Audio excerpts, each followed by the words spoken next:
Hello everyone, Brandon here, and this is our little turtle that we have named Luigi. He's a red-eared slider turtle.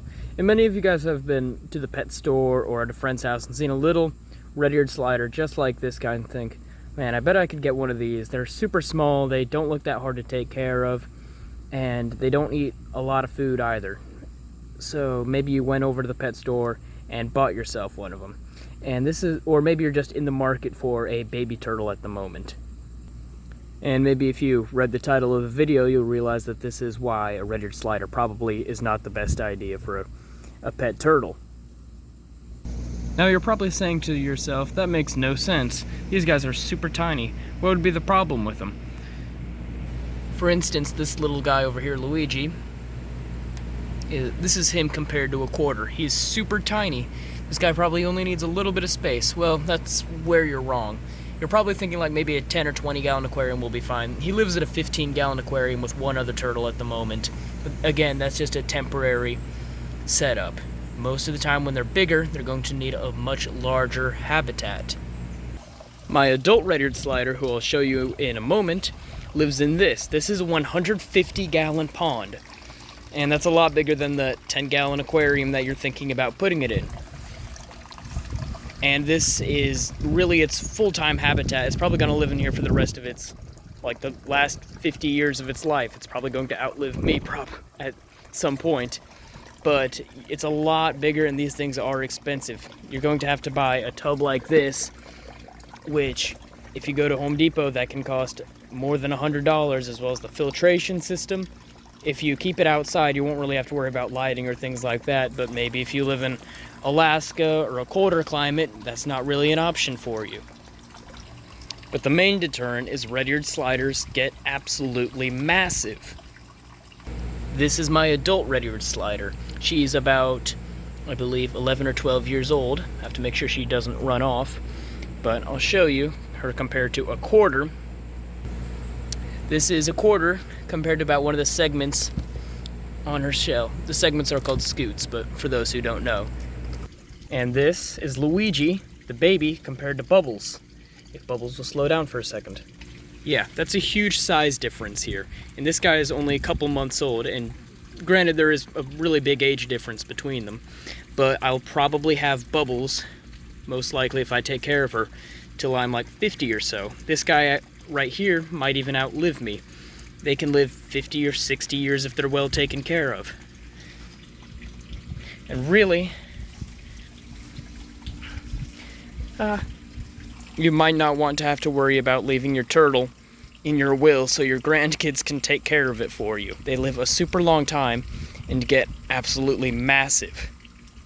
So unless you are able to afford a nice big habitat like this for your red-eared slider, I really wouldn't recommend getting one. However, there is another turtle that's pretty similar and gets a lot smaller that I would recommend.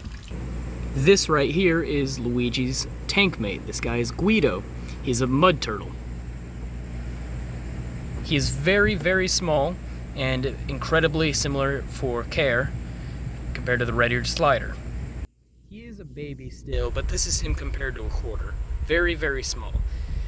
But baby red-eared sliders and baby mud turtles really aren't that different in size. It's really when they get older that there's a size difference. I sadly do not have an adult to compare sizes with you, but I can show you how big they will get in the future and what tank size they'll need. So mud turtles, like this guy, you could totally get them one big pond like this that's 150 gallons and it would be incredibly happy in it, but you don't have to. You could probably, just for one, get a 40 gallon aquarium or a 55 gallon for one and it'll be completely happy in there. They can handle a lot smaller aquariums. Although before Bubbles got at this pond, she did live in a 55 gallon aquarium for a while, but for an adult, like as a minimum, I'd recommend 120 gallons. And this is 150, probably 120 filled up. So you don't really have to have something this massive for a mud turtle unless you want to keep several of them, which keeping multiple turtles as adults is a completely different story and probably a whole nother video. Bubbles, my red-eared slider, is about 1 foot long. I had to put her back because she wasn't very excited to be videoed. And the mud turtle over here, Guido, who's about the size of a quarter right now, will maybe get to about 6 inches. 6, maybe 7 for some massive ones. I've never seen one bigger than 6 though. And this is him compared to his buddy Luigi. Both red-eared sliders and mud turtles will eat the same foods, basically. Usually when they're younger, they eat more meats, such as minnows that they find in the wild, worms, bugs that fall into the water, while when they're older, they'll eat more vegetables. Except for, these guys will have a larger meat portion, just because they usually comb around in the mud for worms and snails, compared to these guys who, when they're older, will just hang out in the middle of the pond and dig around in the bottom looking for plants and leaves that fall in that they'd eat.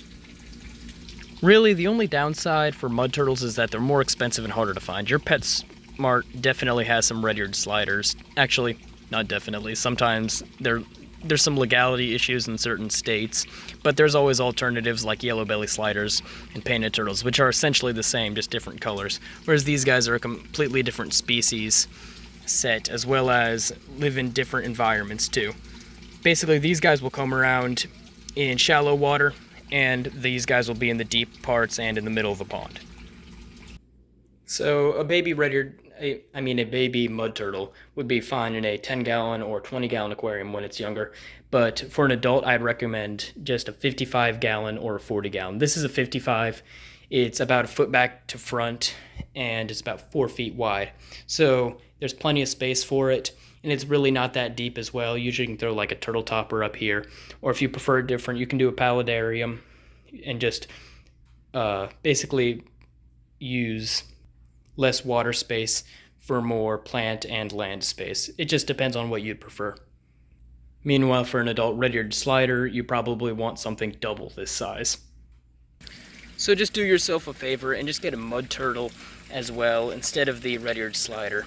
Now, if you for some reason cannot find a mud turtle, there's tons of other similar things like musk turtles, loggerhead musk turtles, striped ones. There's many different varieties, kind of like red-eared sliders and yellow belly sliders and painted turtles. They're basically the same thing, except that they have different patterns. But no matter what you choose, make sure you do plenty of research, like what kind of lighting you're going to need. Watch some other people's videos to see what they have to say on what the best beginner turtle is.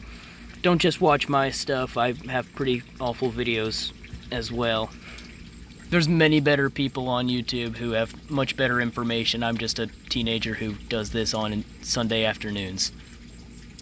So if you guys are interested in more poorly made animal videos, then please consider subscribing. We just reached 500 subscribers, and I really hope to reach 1,000 by the end of the year. If you know someone who might be interested, please share it with them, and hopefully I'll see you guys all in the next one. And have a nice day.